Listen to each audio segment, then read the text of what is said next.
ابو نصر سیاد نامی ایک شخص اپنی بیوی اور ایک بچے کے ساتھ غربت اور افلاس کی زندگی بسر کر رہا تھا۔ ایک دن وہ اپنی بیوی اور بچے کو بھوک سے نڈھال اور بلکتا روتا گھر میں چھوڑ کر خود غموں سے چور کہیں جا رہا تھا کہ راہ چلتے اس کا سامنا ایک عالم دین احمد بن مسکین سے ہوا، جسے دیکھتے ہی ابو نصر نے کہا، اے شیخ، میں دکھوں کا مارا ہوں اور غموں سے تھک گیا ہوں۔ شیخ نے کہا، میرے پیچھے چلے آؤ، ہم دونوں سمندر پر چلتے ہیں۔ سمندر پر پہنچ کر شیخ صاحب نے اسے 2 رکعت نفل نماز پڑھنے کو کہا۔ نماز پڑھ چکا تو اسے ایک جال دیتے ہوئے کہا، اسے بسم اللہ پڑھ کر سمندر میں پھینک دو۔ جال میں پہلی بار ہی ایک بڑی سی عظیم الشان مچھلی پھنس کر باہر آ گئی۔ شیخ صاحب نے ابو نصر سے کہا، اس مچھلی کو جا کر فروخت کرو اور حاصل ہونے والے پیسوں سے اپنے اہل خانہ کے لیے کچھ کھانے پینے کا سامان خرید لینا۔ ابو نصر نے شہر جا کر مچھلی فروخت کی، حاصل ہونے والے پیسوں سے ایک قیمے والا اور ایک میٹھا پراٹھا خریدا اور سیدھا شیخ احمد بن مسکین کے پاس گیا اور ان سے کہا کہ حضرت، ان پراٹھوں میں سے کچھ لینا قبول کیجئے۔ شیخ صاحب نے کہا، اگر تم نے اپنے کھانے کے لیے جال پھینکا ہوتا تو کسی مچھلی نے نہیں پھنسنا تھا، یعنی کوئی مچھلی نہیں آتی۔ میں نے تمہارے ساتھ نیکی دیکھی ہے، گویا اپنی نیکی کی ہے اور اپنی بھلائی کے لیے کی تھی، کسی اجرت کے لیے نہیں کی تھی، مجھے کوئی اجرت نہیں چاہیے۔ تم یہ پراٹھے لے کر جاؤ اور اپنے اہل خانہ کو کھلاؤ۔ ابو نصر پراٹھے لیے خوشی خوشی اپنے گھر کی طرف جا رہا تھا کہ اس نے راستے میں ایک بھوک سے نڈھال عورت کو دیکھا، جس کے پاس ہی اس کا بے حال بیٹا بھی بیٹھا ہوا تھا۔ ابو نصر نے اپنے ہاتھوں میں پکڑے ہوئے پراٹھوں کو دیکھا اور اپنے آپ سے کہا کہ اس عورت اور اس کے بچے اور اس کے اپنے بچے اور بیوی میں کیا فرق ہے؟ معاملہ تو ایک جیسا ہی ہے، وہ بھی بھوکے ہیں اور یہ بھی بھوکے ہیں، پراٹھے کن کو دے؟ عورت کی آنکھوں کی طرف دیکھا تو اس کے بہتے آنسو نہ دیکھ سکا اور اپنا سر جھکا لیا۔ پراٹھے عورت کی طرف بڑھاتے ہوئے کہا، یہ لو، خود بھی کھاؤ اور اپنے بیٹے کو بھی کھلاؤ۔ عورت کے چہرے پر خوشی اور اس کے بیٹے کے چہرے پر مسکراہٹ پھیل گئی۔ ابو نصر غمگین دل لیے واپس اپنے گھر کی طرف یہ سوچتا ہوئے چل دیا کہ اپنے بھوکے بیوی بیٹے کا کیسے سامنا کرے گا۔ گھر جاتے ہوئے راستے میں اس نے ایک منادی والا دیکھا جو کہہ رہا تھا، ہے کوئی جو اسے ابو نصر سے ملا دے؟ لوگوں نے منادی والے سے کہا، یہ دیکھو تو یہی تو ہے ابو نصر۔ اس نے ابو نصر سے کہا، تیرے باپ نے میرے پاس آج سے 20 سال پہلے 30,000 درہم امانت رکھے تھے، مگر یہ نہیں بتایا تھا کہ ان پیسوں کا کرنا کیا ہے۔ جب سے تیرا والد فوت ہوا ہے میں ڈھونڈتا پھر رہا ہوں کہ کوئی میری ملاقات تجھ سے کرا دے۔ آج میں نے تمہیں پا ہی لیا ہے، تو یہ لو 30,000 درہم، یہ تیرے باپ کا مال ہے۔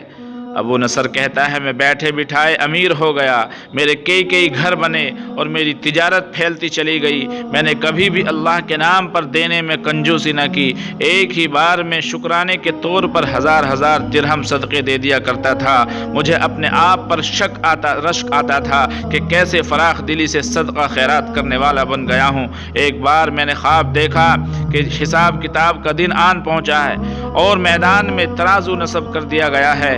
منادی کرنے والے نے آواز دی، ابو نصر کو لایا جائے اور اس کے گناہ و ثواب تولے جائیں۔ پلڑے میں ایک طرف میری نیکیاں اور کہتا ہے، پلڑے میں ایک طرف میری نیکیاں ہیں اور دوسری طرف میرے گناہ رکھے گئے ہیں، تو گناہوں کا پلڑا بھاری تھا۔ میں نے پوچھا، آخر کہاں گئے ہیں میرے صدقات جو میں اللہ کی راہ میں دیتا رہتا تھا؟ تولنے والوں نے میرے صدقات نیکیوں کے پلڑے میں رکھ دیے۔ ہر 1000 درہم کے صدقے کے نیچے نفس کی شہوت، میری خود نمائی کی خواہش اور ریاکاری کا ملمہ چڑھا ہوا تھا، جس نے ان صدقات کو گویا روئی سے بھی زیادہ ہلکا بنا دیا تھا۔ میرے گناہوں کا پلڑا ابھی بھی بھاری تھا۔ میں رو پڑا اور کہا، ہائے رے، میری نجات کیسے ہوگی؟ منادی والے نے میری بات کو سنا تو پھر پوچھا، کوئی باقی اس کا عمل تو لے آؤ، کوئی تو ہوگا۔ میں نے سنا ایک فرشتہ کہہ رہا تھا، اس کے دیے ہوئے وہ پراٹھے ہیں جو ابھی تک میزان میں نہیں رکھے گئے، وہ پراٹھے ترازو پر رکھے گئے تو نیکیوں کا پلڑا اٹھا ضرور، مگر ابھی نہ تو برابر تھا اور نہ ہی زیادہ۔ منادی کرنے والے نے پھر پوچھا، کچھ اس کا اور عمل دیکھو؟ فرشتے نے جواب دیا، ہاں، اس کے لیے ابھی کچھ باقی ہے؟ منادی نے پوچھا وہ کیا ہے؟ کہا اس عورت کے آنسو جسے اس نے اپنے دو پراٹھوں سے پوچھ دیا تھا، یعنی گویا اب اسے 2 پراٹھے دیے تھے۔ عورت کے آنسو نیکیوں کے پلڑے میں ڈالے گئے، جن کے پہاڑ جیسے وزن نے ترازو کے نیکیوں والے پلڑے کو گناہوں کے پلڑے کے برابر لا کر کھڑا کر دیا۔ ابو نصر کہتا ہے میرا دل خوش ہوا کہ اب نجات ہو جائے گی۔ منادی نے پوچھا ہے کوئی کچھ اور باقی عمل اس کا ہے؟ فرشتے نے کہا ہاں، ابھی اس بچے کی مسکراہٹ کو پلڑے میں رکھنا باقی ہے جو پراٹھے لیتے ہوئے اس کے چہرے پر آئی تھی۔ مسکراہٹ کیا پلڑے میں رکھی گئی، نیکیوں والا پلڑا بھاری سے بھاری ہوتا چلا گیا۔ منادی کرنے والا بول اٹھا یہ شخص نجات پا گیا ہے۔ ابو نصر کہتا ہے میری نیند سے آنکھ کھل گئی، میں نے اپنے آپ سے کہا اگر میں نے اپنے کھانے کے لیے جال پھینکا ہوتا تو کسی مچھلی نے نہیں آنا تھا، اور اپنے کھانے کے لیے پراٹھے خریدے ہوتے تو آج میں اس طرح نجات میری نہیں ہونی تھی۔ اس لیے ہم سب کو چاہیے کہ کسی غریب اور کسی یتیم اور کسی مسکین اور کسی محتاج کو دیکھ کر منہ نہیں بنانا چاہیے، بلکہ اپنے سے جو ہو سکتا ہو اور جو اس کی مدد کر سکتے ہو کرنی چاہیے۔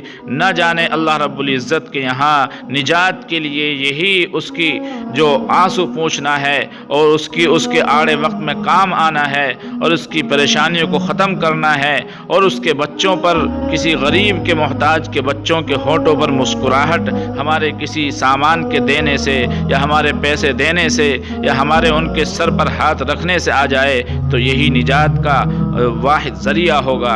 اللہ رب العزت ہم سب کو مسکینوں پر، محتاجوں پر، غریبوں پر رحم کرنے کی اور ان کے ساتھ اچھا برتاؤ کرنے کی توفیق عطا فرمائے۔